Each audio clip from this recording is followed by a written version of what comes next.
Well, I'm here with Bayo Akomolafe. How'd I do with the pronunciation of your name? However you did, however you show up, it's beautiful.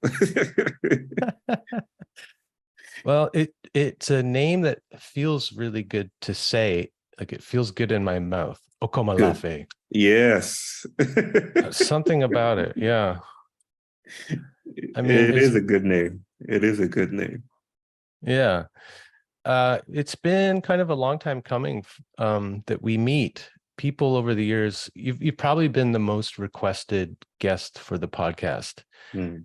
And people have come to my workshops and things, regularly come up to me and say, do you know Bayo's work? You got to check him out. But when I ask them, well, what does he do? They find it really hard. They find it hard to sum up. So I'm curious, how do you describe your job, the work that you do? Mm. It's I wouldn't blame anyone who's struggling to name what I do because I don't know particularly what I do. Um, I and maybe it's because there isn't some authorial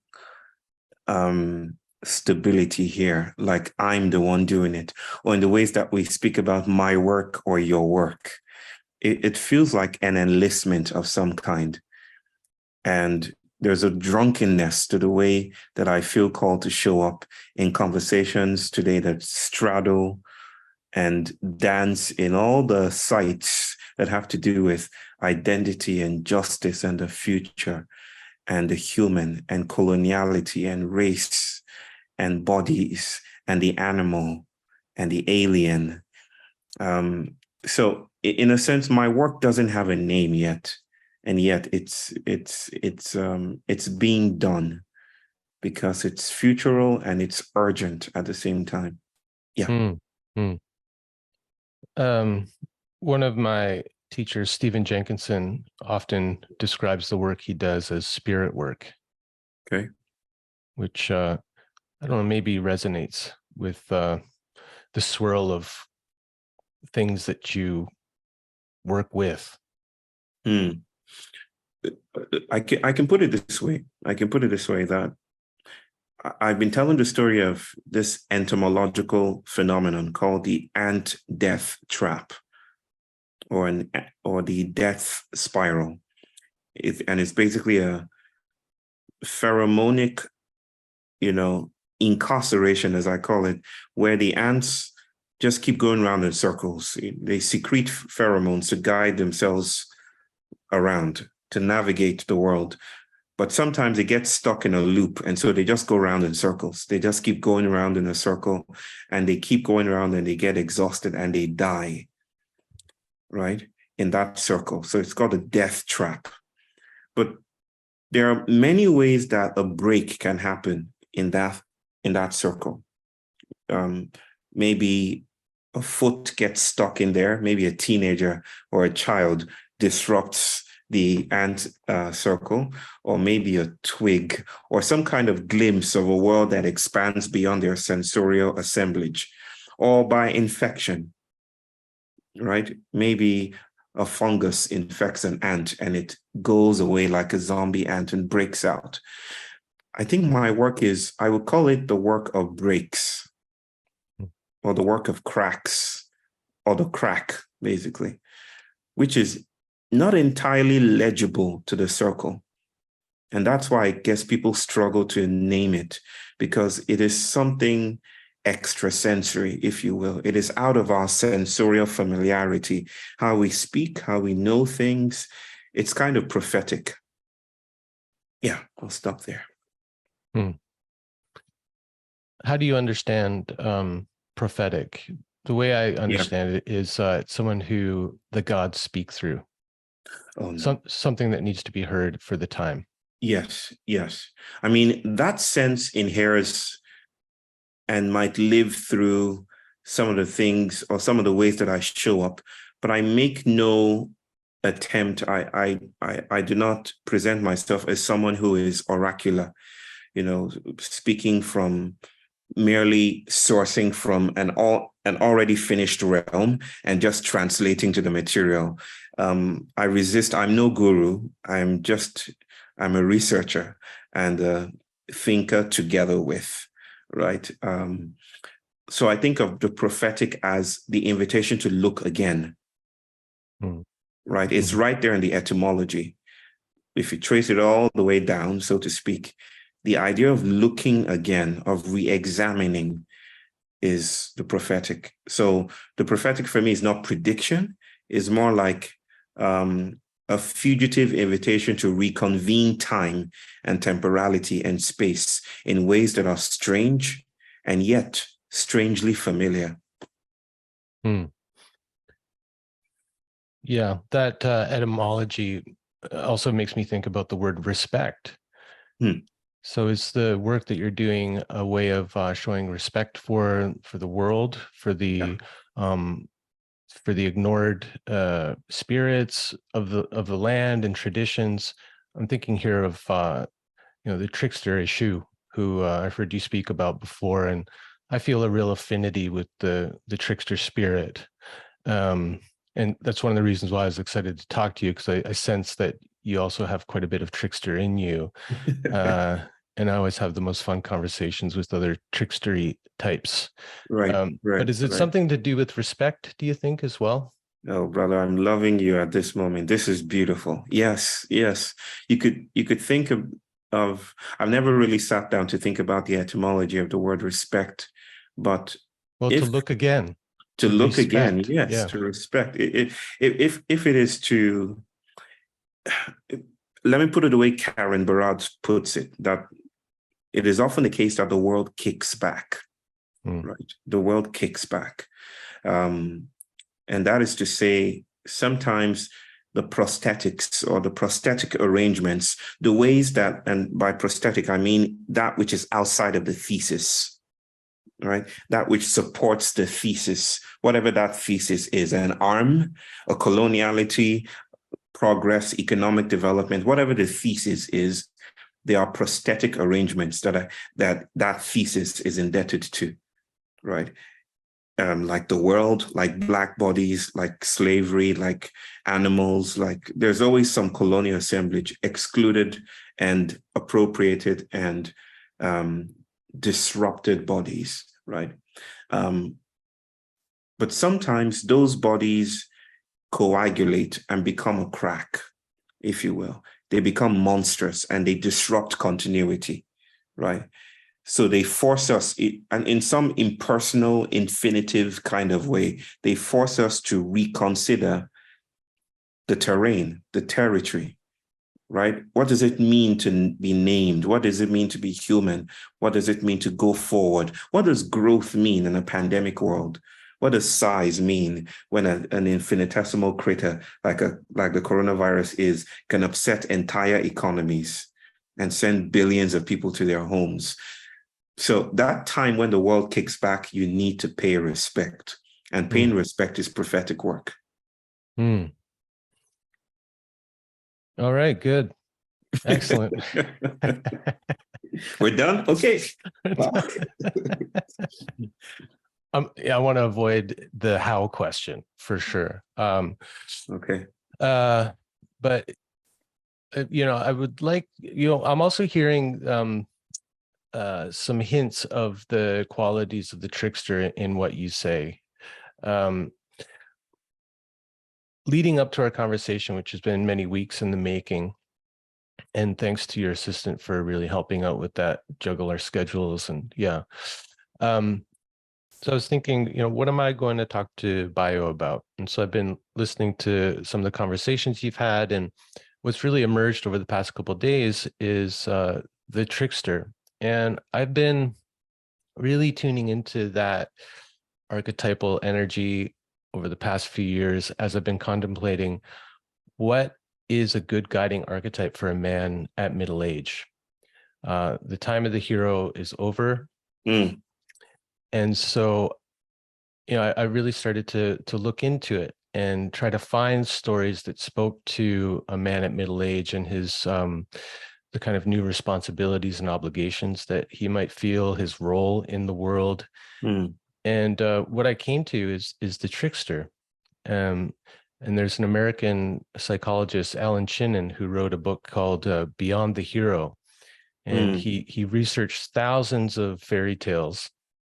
And he found that the trickster was the predominant archetype in stories about and for middle-aged and older men.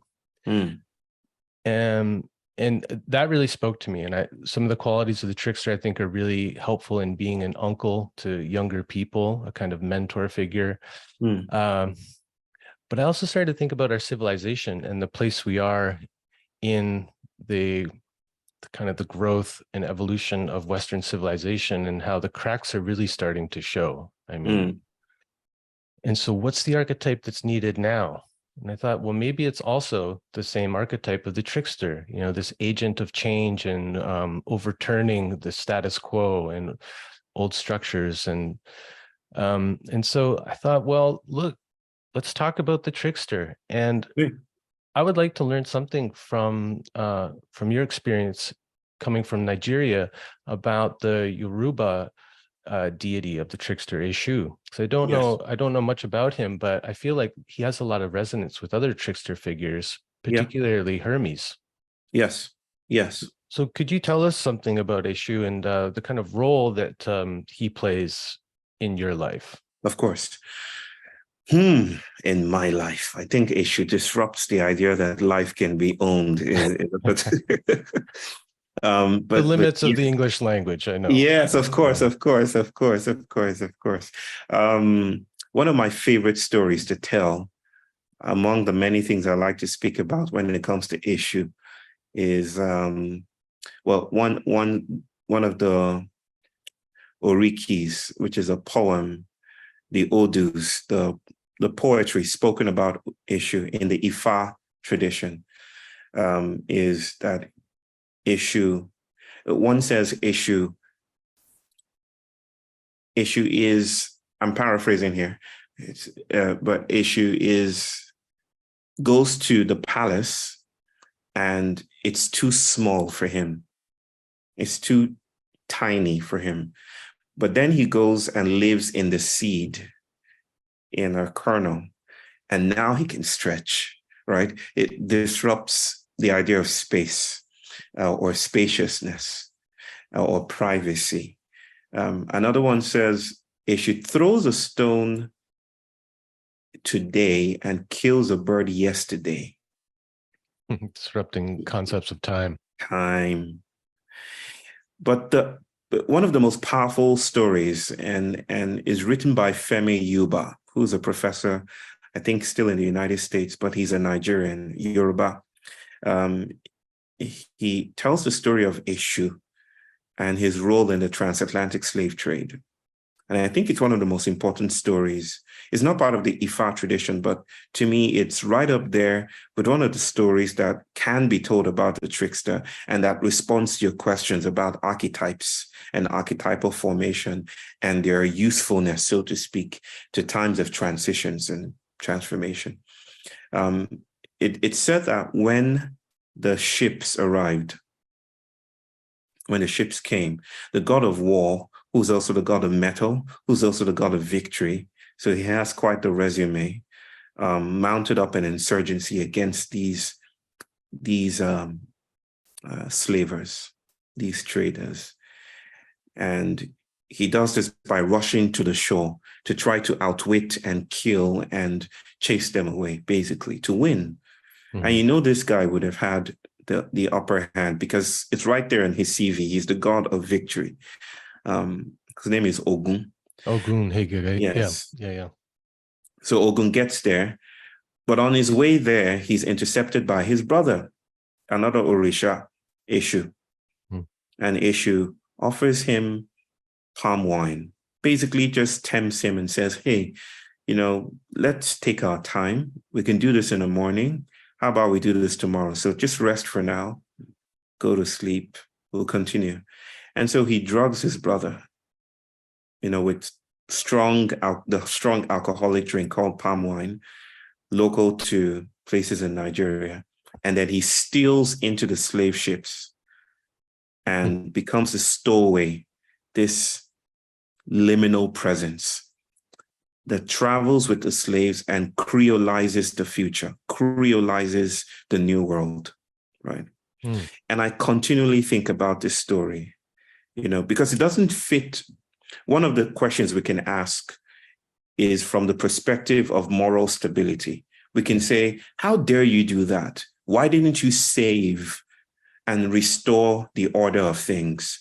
Why did you go along with this painful loss, this painful facilitation of theft, the theft of lives and bodies and communities and economies? Why did you allow this to happen? But we can only ask that question and justifications can only be premised or articulated from the positionality of moral stability. But morality is not exactly the only thing that makes the world. Ethics also makes the world. And I differentiate morality from ethics in this way. Morality is stabilizing, right? It's how we build settlements. And we need gods for settlements. It's within the context of morality that the hero emerges. But sometimes the nature culture that is implicated in a moral territory gets to the end of itself. That is another way of saying that our rituals, through which we ritualize the everyday, through which we name ourselves and the boundaries that divide me from you, me from the other, me from land, or how we frame the world, that those rituals become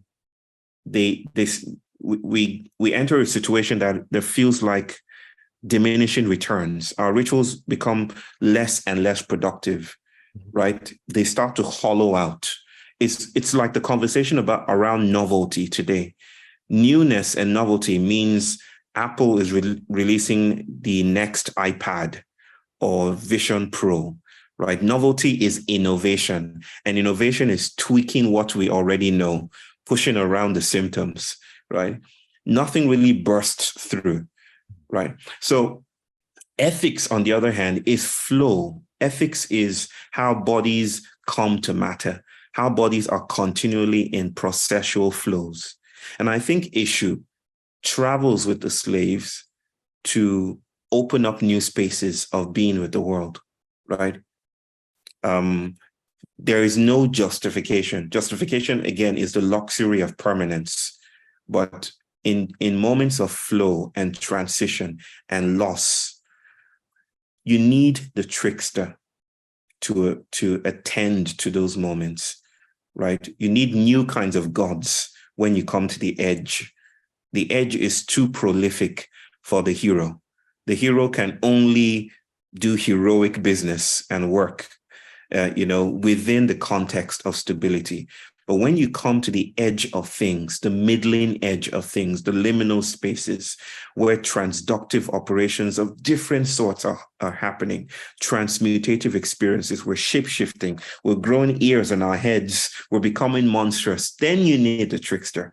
In fact, not that you need a trickster, that is the trickster. The edge is the trickster. Mm-hmm. And so to the middle-aged person, or to the persons, like you and I looking today, how do I stabilize myself? I think those questions need to be held with a different sort of care, with a different materiality of care. And I'll say more about that as we go ahead, but that's my response for now. Yeah. Well, I mean, it just offers a different story of the whole forced migration of these people. Yes.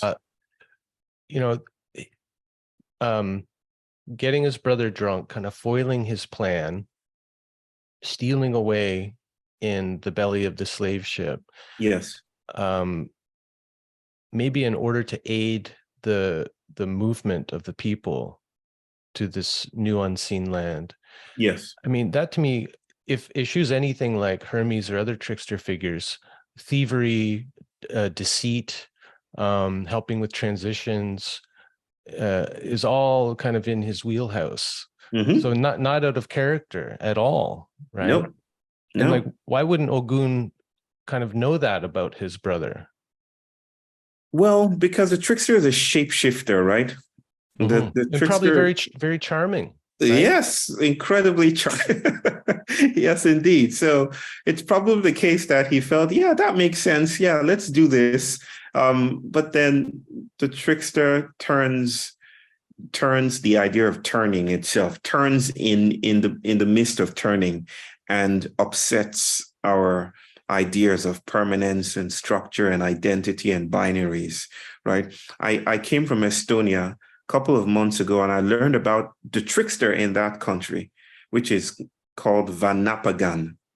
The trickster figure is called Vanapagan. And I love the story of the creator making a world, basically finishing the world and like dusting his hands and saying, it's done. And the trickster coming and saying, I'm not so sure. And what the creator grandfather god of the Estonian people had done was to create this flat land. It was flat, absolutely flat. And what the trickster introduced was the creases and the bumps and the grooves, basically running to one end of the entire structure and pushing in. And that's how mountains and rivers and life actually came to be. It's the trickster that makes the world, not the creator in this sense, right? So the trickster gave the opportunity for life to flourish, but also introduce hurt and pain and suffering in the very moment you're introducing life. So that's another animistic, post-humanist way of noticing that we are always embedded within agonistic fields of flow and tension, right?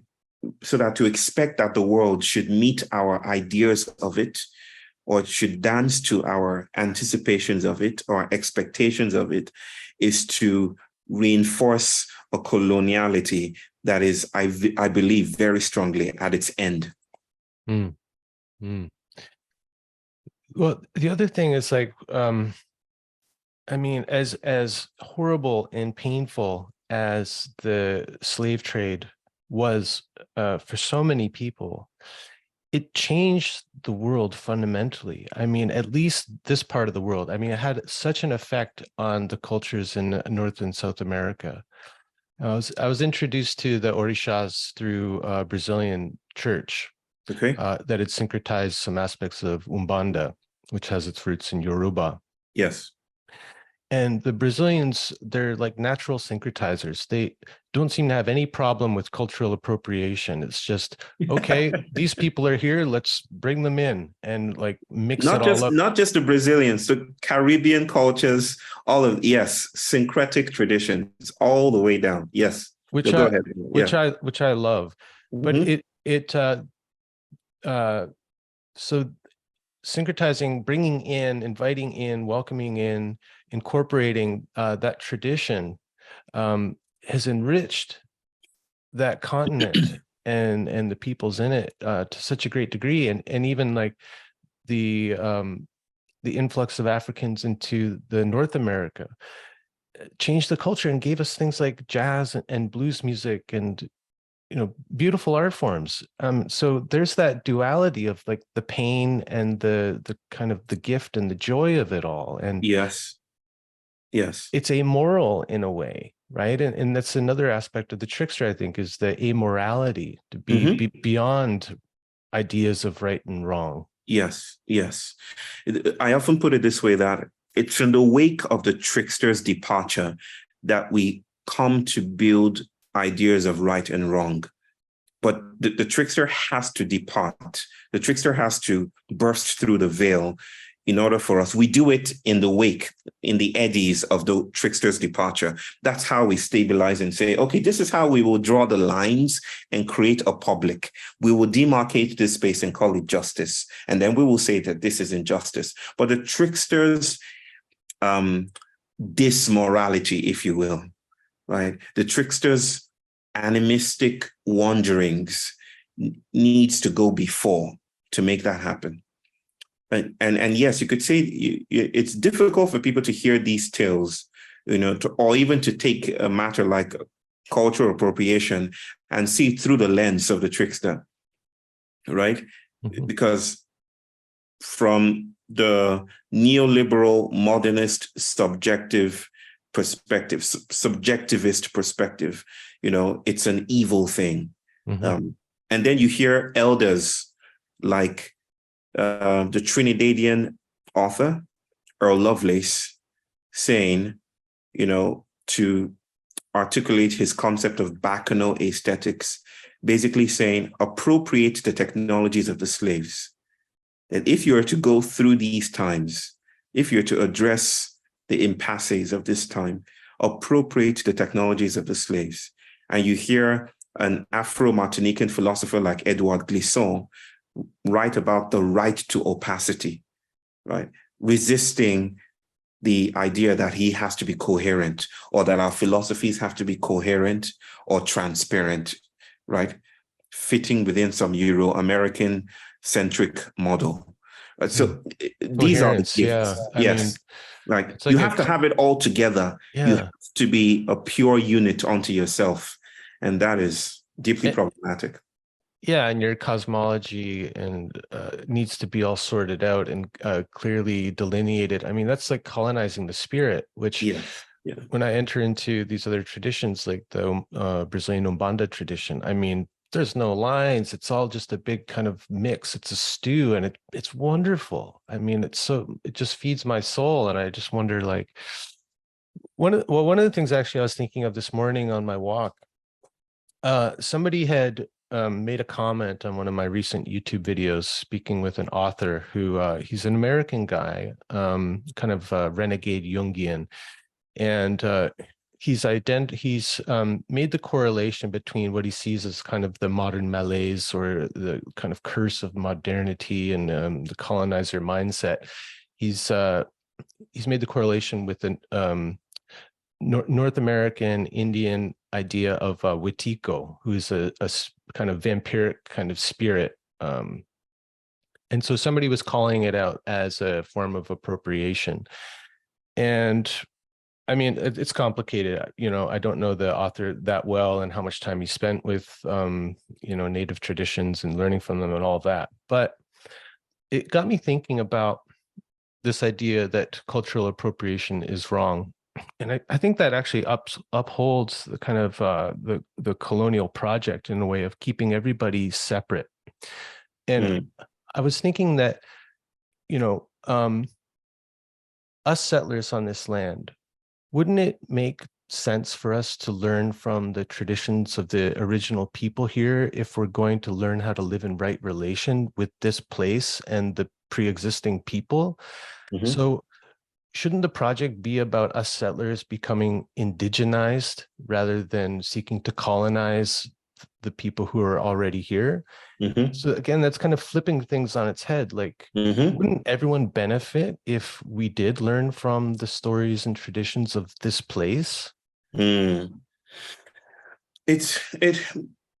tell a story that I think brings my response to that, brings it home in a way that might settle into the bones in a good way, I feel.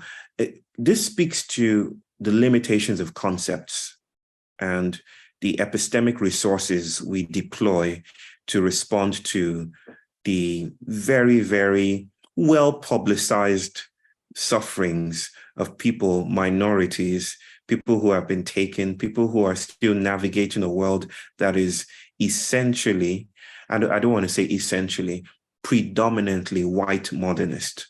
And by white, I want to very, very carefully say to people who haven't heard me before that by white, I don't mean white people. To reduce whiteness to white people goes against the cosmologies or disrupts the work that I feel the cosmologies I'm a part of are trying to do. And it's an impoverishment of thought in a way. It's whiteness. To reduce whiteness to white people is whiteness in its function, right? Whiteness is a spatial temporal arrangement of bodies, a racialized arrangement of bodies that enacts an apartheid structure. And this apartheid structure is just as harmful to the oppressed as it is to the oppressor, right? Mhm. But So apartheid yeah, meaning, am I correct in understanding that apartheid means something about separating? it's a weaponized separation. Okay. Yes, it's uh it's the pathologization of difference, Hmm. right? Or thinking of difference as transcendent, not immanent. Like bodies are continually differencing through ecologies. Our porous boundaries are continually trafficking. Modernity doesn't know how to think in scandalous ways like that. So it demarcates bodies, Hmm. and in a very, very, very, very roundabout way, those who have been demarcated, those who have been set aside and differentiated, learn to see that the only way they can flourish is to maintain those weaponized demarcations, right? The only way I've spoken to people, African Americans, other minorities in the United States. I remember speaking in the university, Middlebury College in Vermont, and speaking about my theory of transraciality. And I remember at the end of this, a young chap stood up and said, "But isn't this letting white people off the hook? Isn't this letting white people off the hook?" And I started to query that idea of letting white people off the hook and keeping them there in the first place. Yeah, Because who put them on the hook? no, it's not just about putting them on the hook. It's the duplicity of capture, right? In the very Yeah. moment I hold you and I say, you will give me back what you owe me, I am also incarcerating myself within the logic of an economy that has also captured me, Yeah. right? It's like, this is what I call tricarcerality, right? I hold you and it's a standoff situation. I will not let you go until you give me what's mine. But that also means I have to tether myself Right. to an economy that is hollowing out, right? I have Yeah. to claim my space at the seat, at the table of whiteness, right? In order to have power. You could say the concept of cultural appropriation, which it came up, from academic discourse in response to stories about theft and the pernicious loss of lives. And you could say it's a form of care, right? It's a reaching out, a gesturing towards the moral burdens of having your lives taken away from you. Think about the Benin bronzes. Do you know about the Benin bronzes? The No. artifacts from old Benin Kingdom in present-day Nigeria, Hmm. which in 1897, on the backs of a British expeditionary force, a retaliatory force, stole, first of all, killed the people of the Benin Kingdom with guns, heavy artillery, and then took away their king. This is in present-day Nigeria. Took away their king and then took away thousands of artifacts, and then from their village and the palaces, basically taking the memories, the lives, the spirits, and the histories of the people, and then putting them in museums in Europe and the United States, where they still are.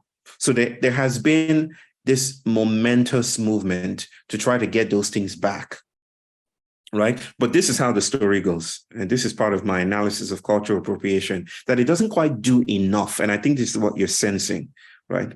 It kind of still depends on the epistemic resources of the colonizer to make new moral demarcations or agreements, right? Some of those artifacts went to the Louvre, the museum in the Netherlands, in the UK. It went everywhere. A couple of years ago, a journalist in The Economist, I cannot remember this person's name, wrote an article about the haunting of the museum, the British Museum, by the artifacts that were stolen. Mm. Mm. Right? Yeah. That those things, that those objects were doing things. Now, like, remember I said The Economist. So it was a serious, the way that we consider serious journalism, Yeah. right? It was serious journalism, Not woo-woo. not woo-woo stuff. It wasn't New Age Today. It was The Economist, right? Of all publications. And they documented cases where the guards would lock the doors, step out for a moment with chains where those precious artifacts are, those catastrophic objects are, step out for a moment, come back, and the chains are broken. Or someone pointing at one of the artifacts, which feels like a powerful force field, and then suddenly the light goes out when you point, and when you put your hand down, it comes back on, and when you point at it, it goes out again. It's like the whole place was glitching, and the guards, at risk of being fired, spoke under anonymity, would say things like, "These things are alive," right? And I think this is what cultural appropriation does not know how to address. It doesn't know how to think about restless objects. That when you're thinking about power scenarios, you give, in making your analysis, you kind of give power or reinforce power as the property of the dominant force. But you don't know how to think in terms of the trickster, and that power is sometimes a stowaway feature, right? That in being stolen, I'm also upsetting your paradigms. That there's no such thing as a supplanting force that isn't already a crack, an opening, an invitation to be broken further, right? And I think this is what you say, that Eshu creolized the new world and opened up new spaces of exquisite possibilities. So cultural appropriation is only good within a certain matrix of moral considerations. It doesn't go as far as noticing that the world is a lot more promiscuous than its analysis can confer. The promiscuity of the world. I love that. Yeah. I've also been thinking about how, from where I'm sitting, it seems like there's a growing interest in polytheistic religions and forms, even if it comes through like the back door of something like astrology, which has become incredibly popular. And I think like that's a response to, many hundreds of years of monotheism. Mm-hmm. The thing about monotheism that I haven't heard other people talk about, but to me, it seems so obvious that monotheism attempts to kind of collapse all of the archetypes into one figure. And that doesn't speak to the plurality of our own soul. And so over the years, I've seen Christians try to turn, well, and before my time, of course, but turn Christianity into a more polytheistic religion, kind of covertly, with the Trinity, first of all, and then, bringing Mary in, but she gets like a shrine off to the side or around back. But then the saints are kind of like deific in some ways or daimonic. So they're trying to speak to this need for people to engage with the plurality of gods, but it hasn't been successful, obviously, and people are still trying. Trying to turn Jesus into some kind of wild man magician, and trying to bring out his more trickster features and things. But maybe it's time just for us to return to a more nature-based polytheistic form of worship that connects us to place and speaks to the plurality of our own soul. I mean, but then we ask, well, where does that come from? Do us white people, like a people with the way I think about white people is people without color. So people who don't have a lot of richness to their character and their traditions, where maybe that's been erased or, So Mm-hmm. that's the way I think about whiteness. So I don't consider myself a white person because I'm a very colorful character. You know, and plus I don't think my ancestors would have called themselves white either. Mm-hmm. Uh, but I'm just wondering, like, do you have any idea around that, the resurgence of polytheism or the yearning for polytheism? Because I Right. certainly see it, and you've been traveling around, you speak to a lot of people. I mean, is Yeah. this something that you see too? And if so, what might that be speaking to? Or in a Mm. prophetic sense, what do you think it might be leading toward? Um, I think the domain of the god of civilization, the gods of civilization, that domain is experiencing collapse in a sense. Um, the god of the Holocene, of macro farming and extensive agriculture and globalization is coming to meet the gods of pandemics and viruses and stowaway creatures and microbial entities and bacterial activisms and animistic vitalities. And so, in a sense, I would even say it's a returning. The monocultural god of civilization has always battled with these other entities, Mm-hmm. right? Try to flatten in the wilds, right? I grew up in a monotheistic context. If I know that's hard to believe, but even though the Yoruba people say there are 400 orishas and one, right? And one is always the prospect that not only that we may not have got everyone in the pantheon, but it's impossible to say with any sense of finality that this is the number of orishas that exist, right? Orishas are Like, super deities. right. So 400 is just like a big number, more fingers than we have to count.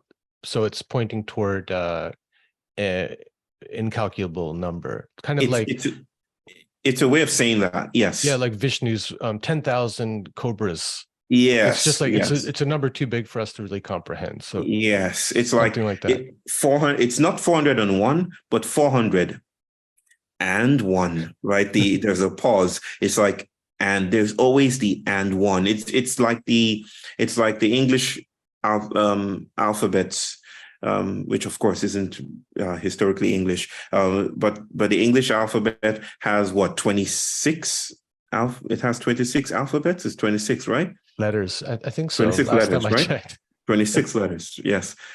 But it wasn't always the case. I mean, there are many.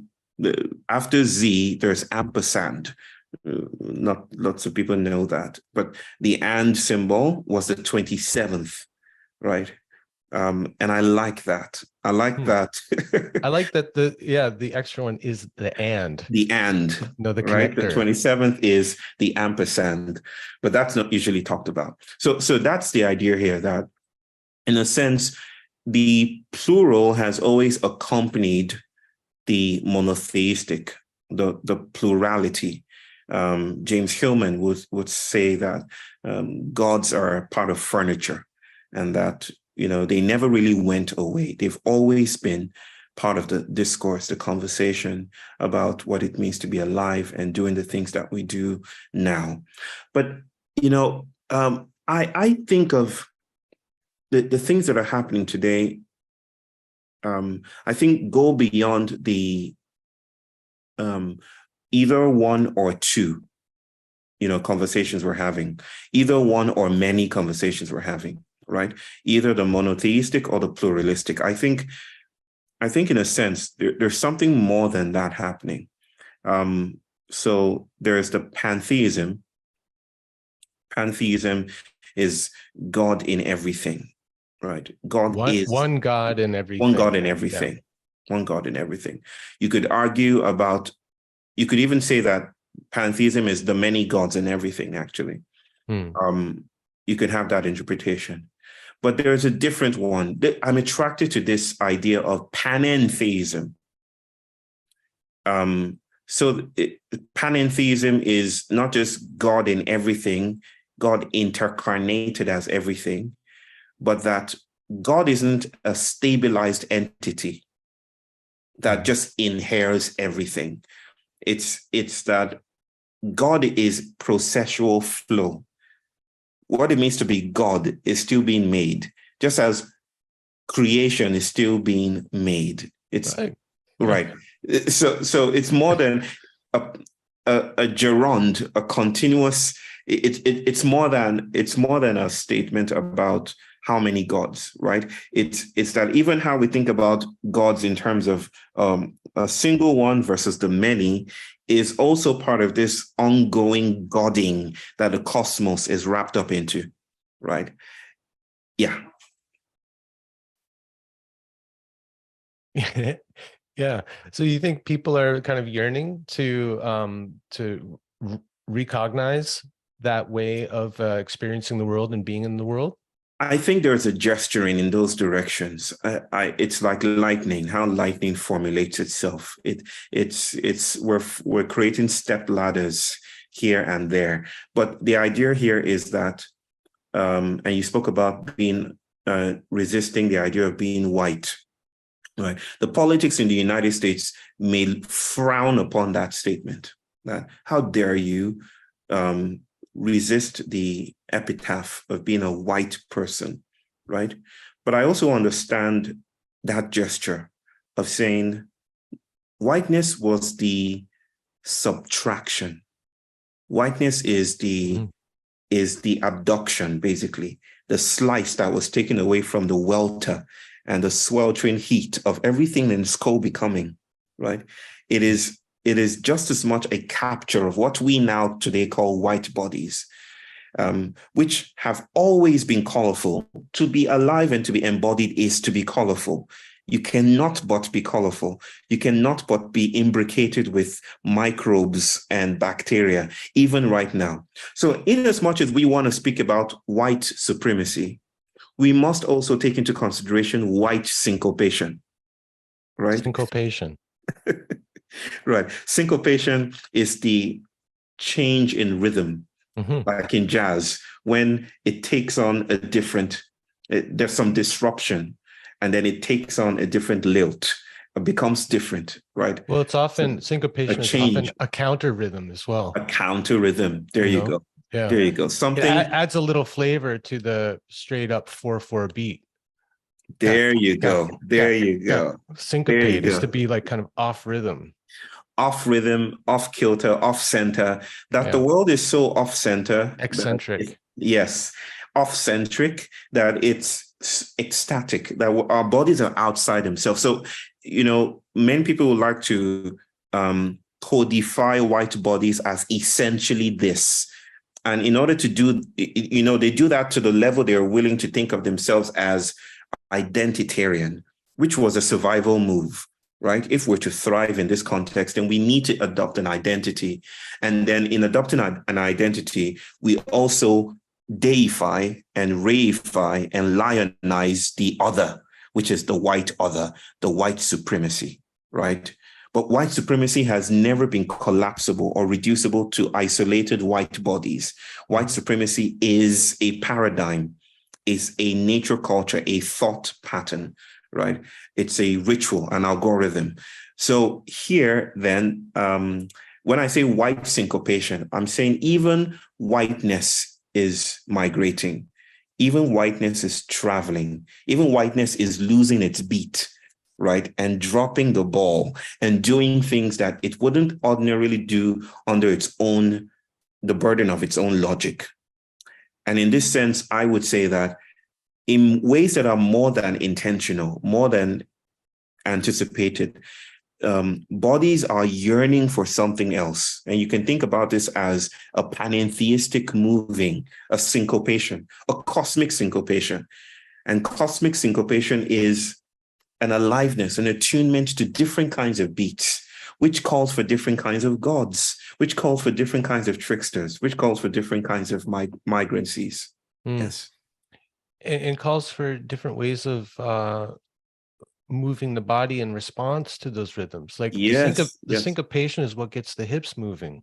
Yes. Like rock and roll from Black culture taught white people how to dance.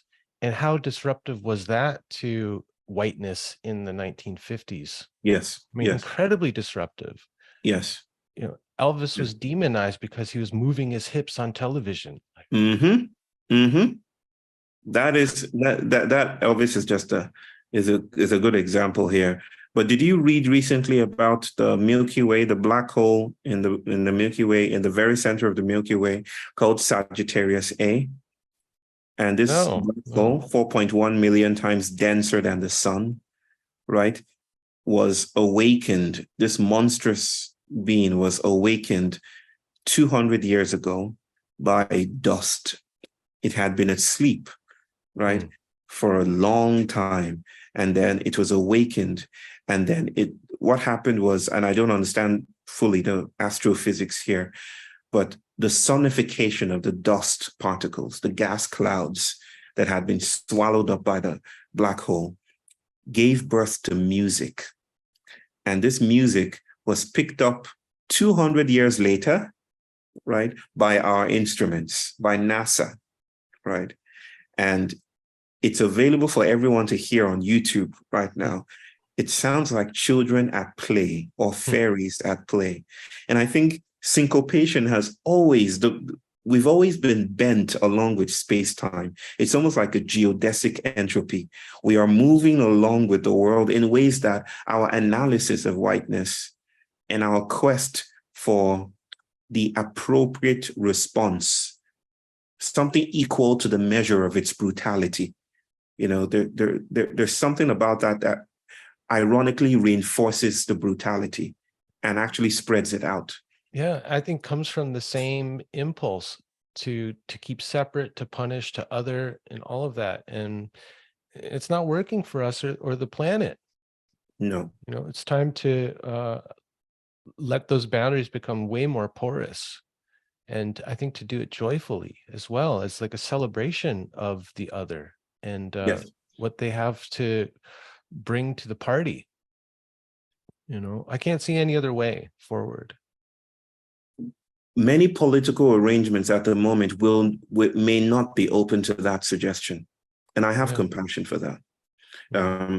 There are people in a multiracial society like the United States that need to articulate freedom and sovereignty in ways that might be, on second thought, when you look closer, might actually reinforce whiteness. But it's the best they can do in the moment. For instance, an identity politics framed around responding to white supremacy, framed around the ongoing capture and deletion and extraction and denial of Black history and slavery, or the unequal circumstances under which minorities are demanded to compete, to be seen, to be recognized, basically a politics of recognition. Under the circumstances, if we were in those circumstances, I'm an African, I don't live in the United States. I don't know where you live, Brother Brian, but if both of us in Canada, right? If we were situated in those circumstances, we will probably need to articulate freedom in those ways too. We will need to draw rigid boundaries to say, don't say this word. If you say this word, we will attack. And if you come here and you do not give us our due, we will be angry. And we are angry. In fact, the fact that we haven't upended this entire system, the fact that we're not every day waking up with fury, you should be thankful for that. And I understand that. I understand the space for that. And this is why I think it's not entirely left to humans to create new paradigms. It has never been a human thing. We will do and we will be peopled as how the world creates space for us to be peopled. And this is why I think politics and thought emerges from cracks. If we sit with cracks, and cracks are spaces of disability and generative incapacitation, if we formulate a politics around there, then we could fail and experiment and attempt with sensorial pluralities, and then new paradigms could possibly encounter us in return. Yeah, I just got the image of a crack in the sidewalk where the sunlight can penetrate to the soil, and out of Yeah, that will grow a dandelion or some grass, or yeah. crack is disruption, but it's kind of in service to new life or renewal. Yes, I mean, the crack of Eshu was in service to creolized possibilities, right? He didn't seal the crack. Ogun would have done that. When you say creolized, you've Healing does oh, that. Restoration does that. oh, sorry, we're Are you disrupted there? here. Yeah, Yeah. Yeah. We're disrupted when we're speaking about disruptions. I How? know. There we go. Yeah.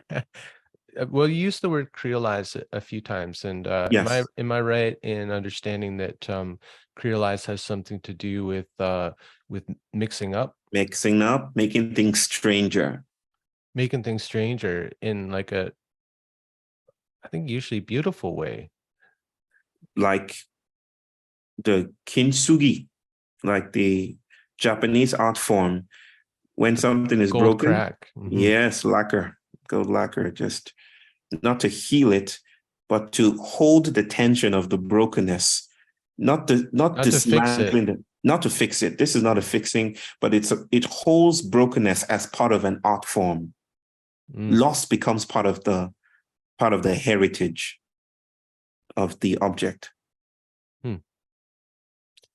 I was amazed not too long ago to discover by accident if you go to I think it was the BBC website, their news site, you can do an automatic translation into a number of different languages instantaneously. And one of them was a pidgin or Creole, I think from the continent of Africa. I can't remember exactly which one, but when you click that, it as an English speaker and reader, you could read it. But when I was lying next to my wife when I found this. I said, Debbie, like, listen to this. And I started to read her the articles in this creolized English, Mm-hmm. and you could understand it, but it was so new and kind of delightful the way the English language had been made more simple in some ways, but also much stranger in other ways. And it didn't really come through until it was spoken. And that was such a delightful discovery, unexpected. um, there's a pidgin English, and I think there are many.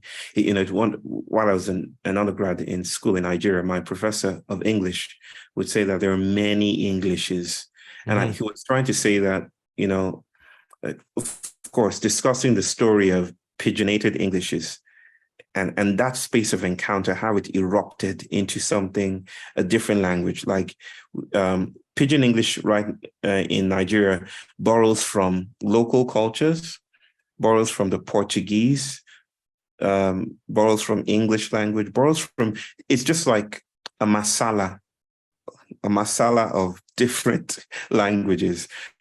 If I say, waiting you sabi, waiting is what? Sabi is from Portuguese, which is to know, right? So it's like, and that's English. Waiting you sabi is like, what do you know?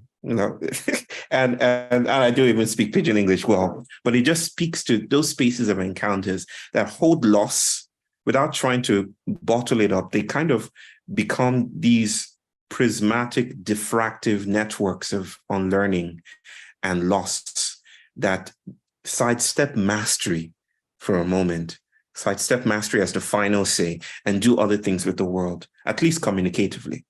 Mhm. Yeah, maybe another thought that I've had that upturns conventional thinking or conventional liberal thinking that English is the language of the colonizer.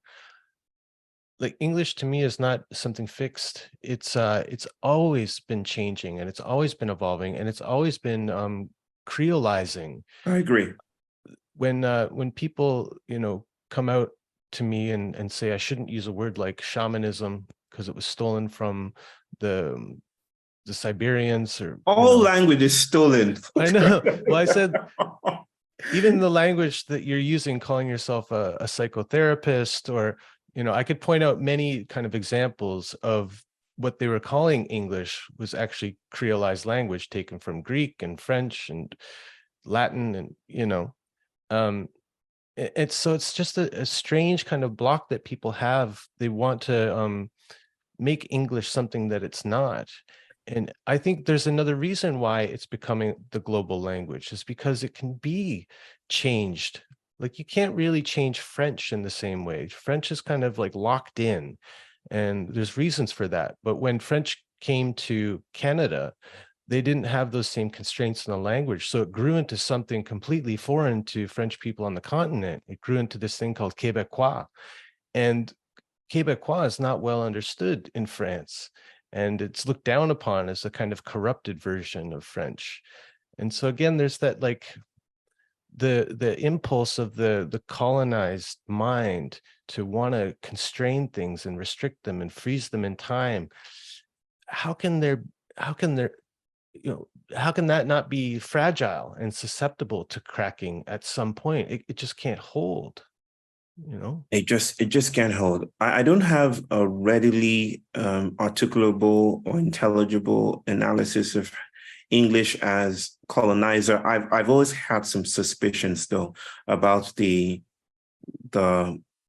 the idea of English as an evil thing, because it's more readily identifiable with the empire of the United States and with the colonial empire of Great Britain.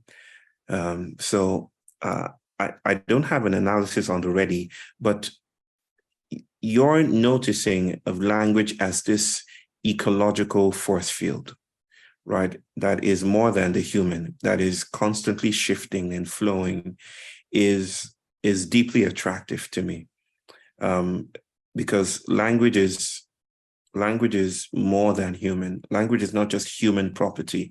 Language is ecological. Just like our skins are ecological and bodies are ecological, language is speciated and becoming, right? But your question was about cracks. Yes, I really do think that there is a hybridization that happens within colonial settlements, that even those that are, prosthetic to the thesis of coloniality, that are not the idealized bodies to be arrived at, the final bodies, in the ways that white identity is seen or treasured as archetypally superior, right? Even those bodies that are supposedly beneath white bodies will often be part of an assemblage of reinforcing coloniality in the ways that we think and speak, in our desires and our wants, in our expectations, in the reinforcement of institutions that preserve the public order, right? Which we want to be part of because we have to pay our bills. So when a crack emerges, that is a cosmic gift. That is the trickster saying, okay, here's a way out. Possibly, I will offer no guarantees, but here's a wound. And this wound will give you an opportunity to reinvent things. Yeah. Yeah, the crack is a way out, or potentially a way for something else to come in, Indeed. from some other place, right? Yes. The wound goes both ways. Yes. Yes. And there we are, back to a very kind of particular aspect of the trickster, is the always found at doorways, at thresholds. Indeed. Right? Indeed. Eshu always lingers at the threshold, at the doorway. The prayer in Yoruba land is Eshu, come close, but not too close. So don't come and sit with me. Don't come to my bed. Don't come into my kitchen. Stay at the door. He'll cause trouble, right? Oh yeah, too much trouble. Right? Don't bring him in. Just stay at the doorway. I will bring the food to you. Eat there, but don't come in. It's interesting because in Umbanda and Candomblé, Eshu is often put at the entryway of At the entryway. at the ritual space, the Yes. terreau. Yes.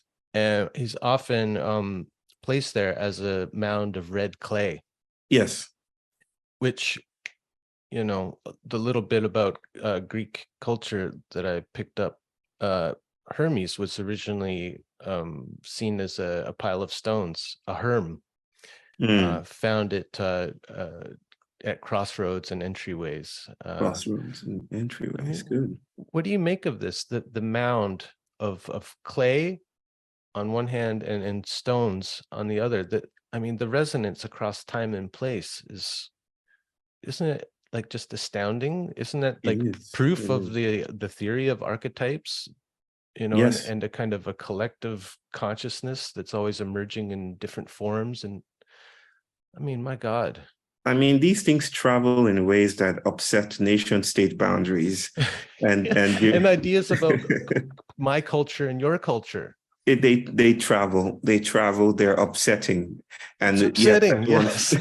and yet they ecstatically liberating in ways that I want to continue to explore. Yes, it's this is new to me, Hermes as a pile of stones. But what's fascinating is those stones congregated at crossroads. Eshu is named the man of the crossroads. That's his title. He's the man of the crossroads. And what does he do at the crossroads? He holds Ashe. And what is Ashe? Ashe is agency. Ashe is affect. Ashe is the capacity to be in response with, to do anything. And this is not a human doing. This is anything doing. And that's why you don't want to bring the crossroads in. Everything is already a crossroads, right? But the invitation to Eshu, you know, should always be offered with great respect, you know, a looking closely, because sometimes you bring in things that you don't want to bring in and you do not have the capacity to hold communally. That's why you leave him at the door.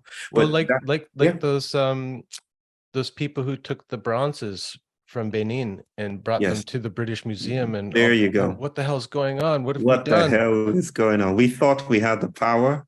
We thought, you know, but the world cannot. In the moment you capture it, it spills away from captivity, right? It's spillage, right? Yeah. If your eyes are open to this reality, it seems to me accusations of cultural appropriation and all this, I mean, it seems just too small.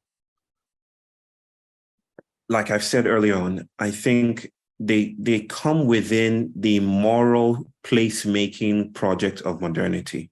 Yeah. Right? Moral, right and wrong. Yes, yes. It's how you could almost make the same energy flows into our conversations about cancel culture. Right? Cancel culture is research. to put it, Say more. Research. It's collective. It's a collective, even though the collectivity is amorphous and cloud-like and shape-shifting, right? It's not like we are going to do this research and it's going to be sponsored by Elon Musk. But it is a synthetic cyborgian research into moral stabilities, right? And by research, I don't mean that, again, like I said, I don't mean like there's not a intention. presupposition that it's not a presupposition. It's like we're inquiring, we're gesturing. And if you will, it's almost like a tracing out of the moral cartography of modernity. Yeah. Like the internet has made it possible for us to map how bodies are interacting with other bodies, how we've become incredibly polarized and tribalized. And this congealment means that our politics can no longer produce creatively. It's stuck, right? And cancel culture is evidence of that. Not like cancel culture is producing cancellation in the ways that people think about, but the very notion of it, you know, is symptomatic of what the world is doing now. And what this coagulation of cyborgian arrangements, bodies and algorithms, bodies as algorithms is doing. Yeah.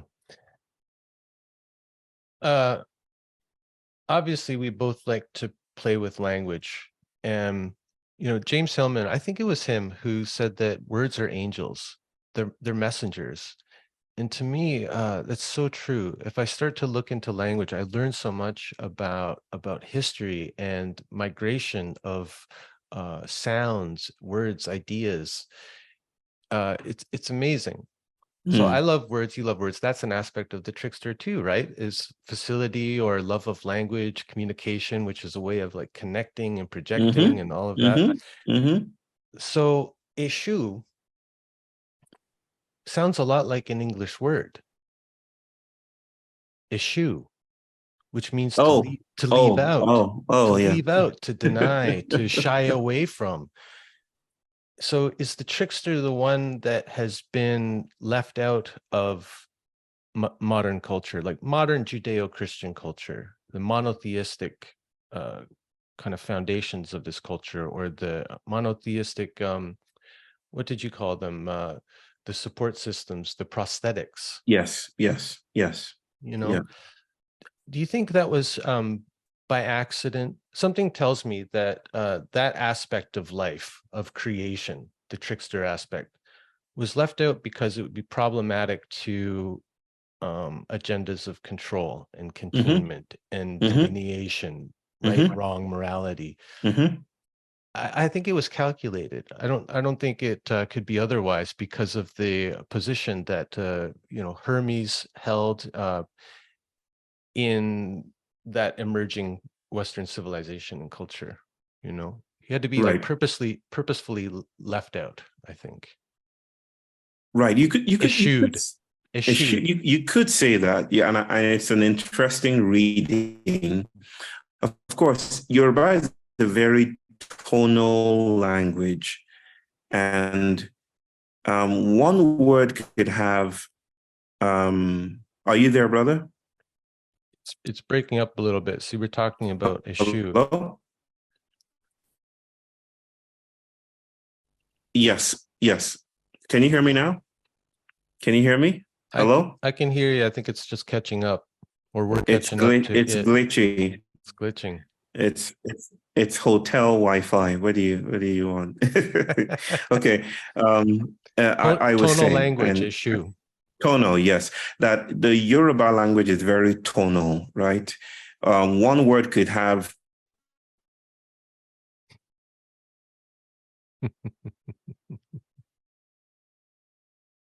100 meanings. Ogun. All hear me? Can you still hear me? Or did I glitch out? Hello, Brian? Hi. Did you hear me, or did I glitch out? Both. Both is happening. Both. Okay. Yeah. Yeah, just let's take a breather and let me see if it stabilizes. I'm just gonna shut down everything else that might get in the way and increase my bandwidth. Just 1 second.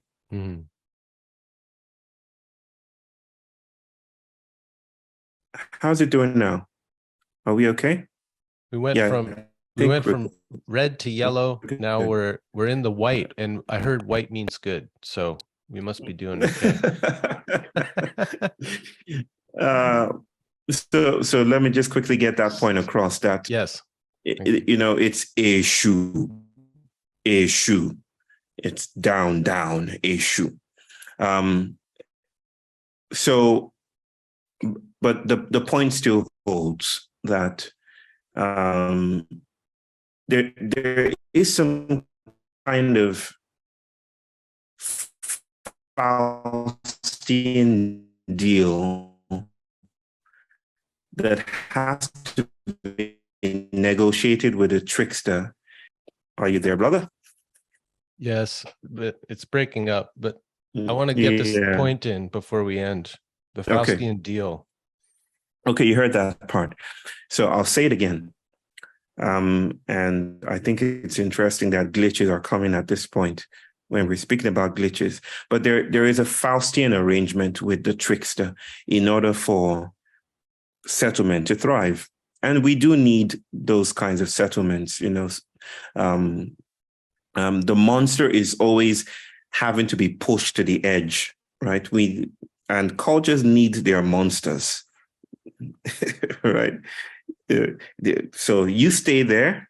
We will use you to tell stories to our children so that they only navigate here, so that they stay in the city, right? So, but sometimes the edges become weak, or the rituals, like I said, need other rituals, and they need to seek out the edges. So we go to the edges and we meet the monster.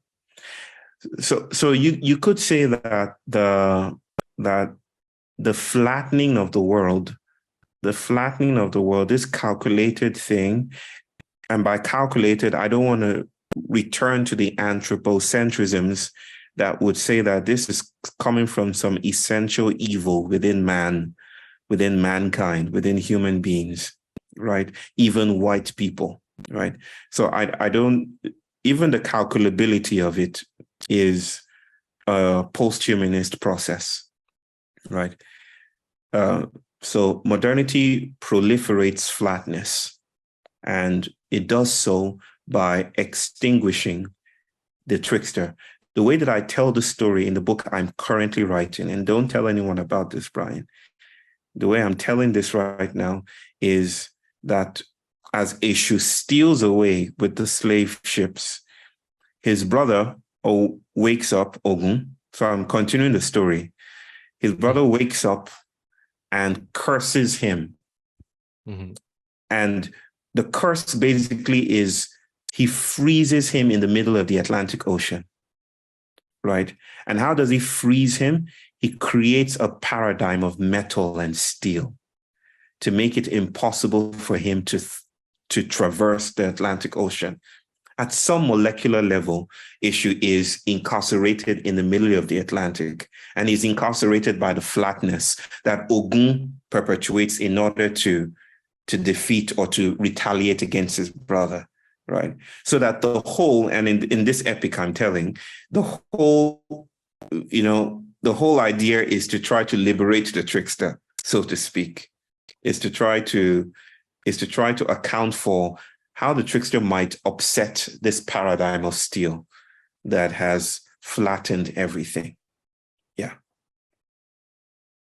Flattened it back out. We go right to the Estonian creation story of the trickster coming along and making the peaks and veils. Yes. That allow life to actually thrive. Yes. Yes. Yeah. Modernity having tried to flatten it back out again. I mean, I think it's such an appropriate image, the flattening. Yes. Yes. And what do we get from that attempt to flatten? Well, we think we can see more. So we feel safer. Maybe we can see things coming over the horizon, nothing peeking behind the mountain, waiting, no monster behind the mountain or hidden in the valley, the dark valley. So there's maybe a striving for some kind of mastery, which brings a feeling of safety and security. Yeah.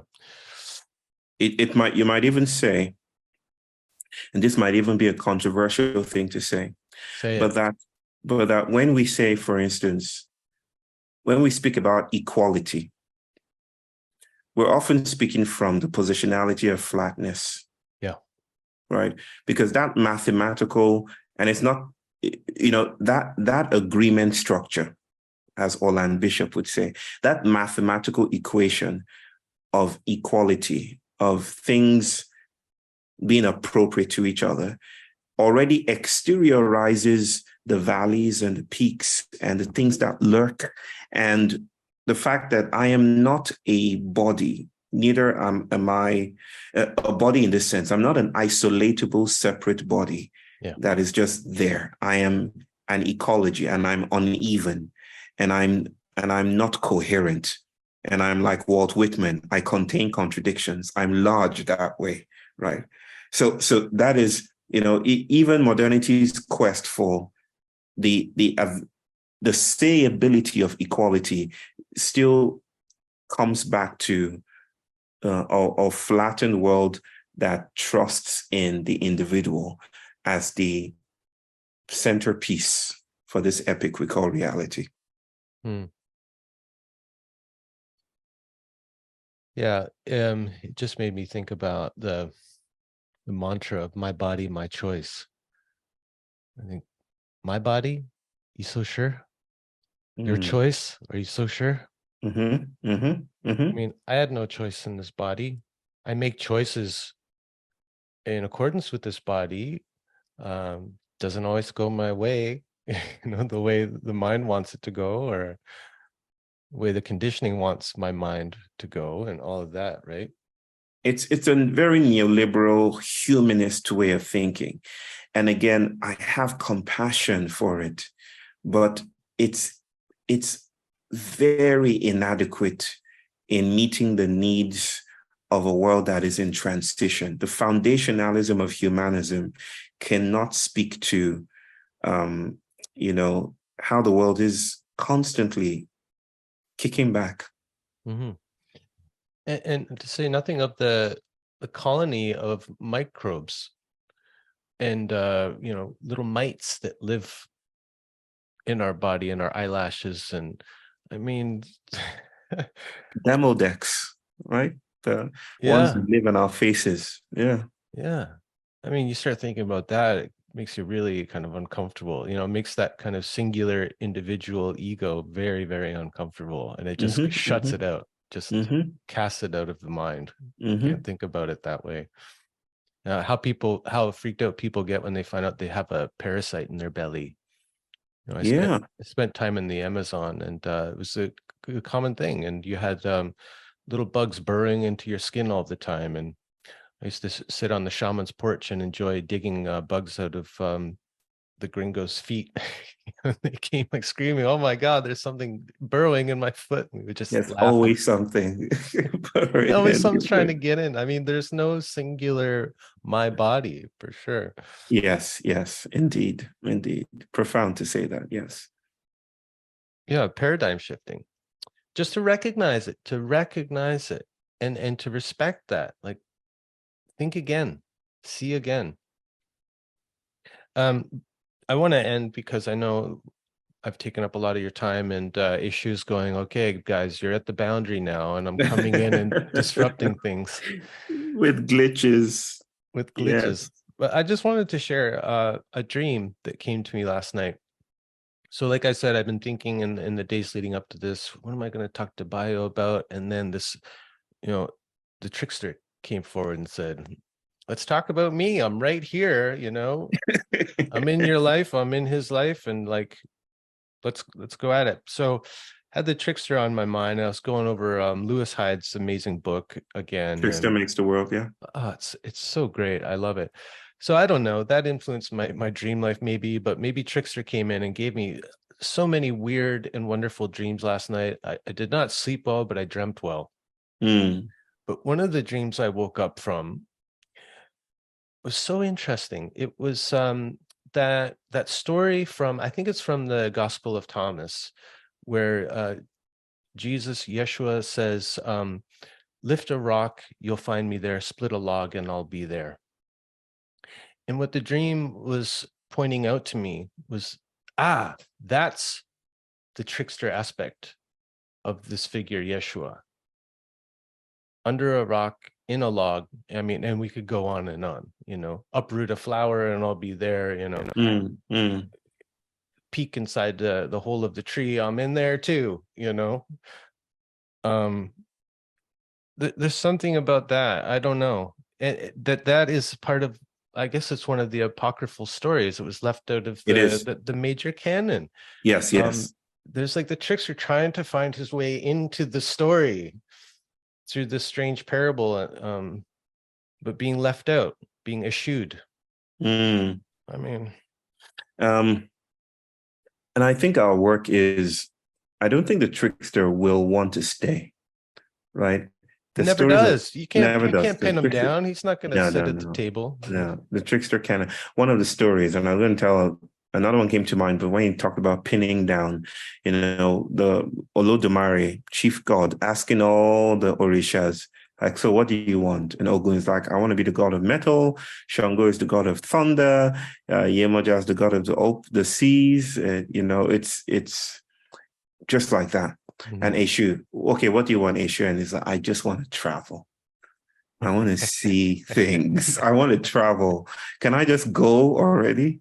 And in all the tales, in all the odus, in all the poetry, he's constantly like he's the unzipping, he's the transversal that unzips. And I use he because this is how the stories speak about him, of course, but he's too shape-shifty to fit into any gender assignment. So he's constantly upsetting binaries and stereotypes. So our work is to, I think, as cracks emerge, and cracks are gifts of the trickster, as cracks open up, there's abundance, there's risk, there's the tehomic, there is the primordial, there's the monstrous, but there's also juicy belly laughs.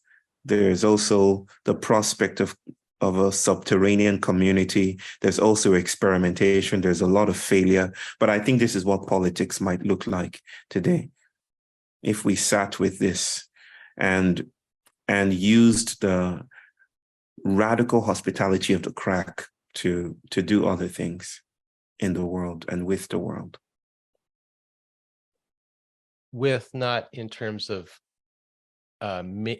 shaping the world to our will, but making it in accordance with or in partnership with the world. I think, in partnership, right? With, as we are always irretrievably already in partnership with the world, right? The world isn't, we are not in traffic, we are traffic, right? And we are the world in its ongoingness. Yes. Yeah. Well, you made me think about another correlation I see. Jesus has traveled all around the world and is shapeshifted to be more attractive to the different cultures that he's being introduced into, and people around the world have readily, I think, in some ways, said, "Okay, great, a master teacher and healer, come on into the pantheon. You're not the only one, though. You're up here with all the other deities, but we recognize you as a healer and teacher.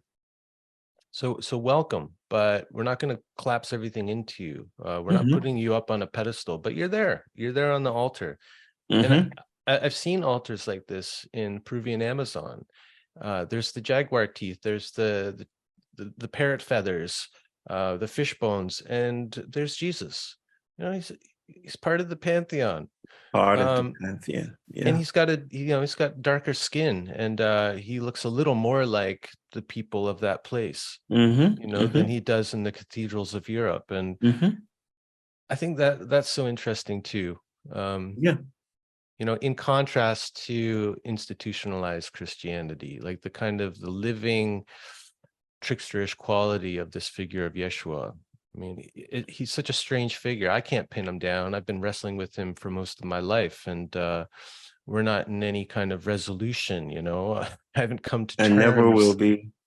And never will be. But if I think about him in this way, that I might think about an Eshu or a coyote or Hermes, it's okay. It's okay. And this might be a good way to wrap it up, because I see when we return to the story of Eshu traveling with the slaves, being a stowaway, repudiation of completion of the colonial project of arrival, right? That if we look into the heart of the modern, if we look into the God of stability, right there in the center of it is Eshu. Jesus, there's Eshu in Jesus, right? ESU is right there, right? There's always a trickster. The stowaway Eshu has always been there all along. Man. In the salvific, in the projects of capture and captivity, you will find a trickster. Well, there's even that story about the mustard seed. Yes. I mean, yes. Eshu loves to hang out in seeds, right? Indeed. Indeed. Oh, So great. I mean, I knew this was going to be fun, Bayo. I was a little worried. I thought maybe, your poetic language and your scholarship just might go over my unschooled head. But I think we got along pretty well. And I think so. I thoroughly enjoyed this. I really appreciate you playing with me and collaborating on this conversation. And I hope it offers something unique. I know you've been interviewed 100 times, or more. People love to talk to you. So I hope this adds something to the larger conversation. And I Thank you, thank you brother. for showing up. Been fun. Thank you so much, brother. Thank you. Thank Yeah, you. thanks so much. Yeah. Take Yeah. care. Travel well.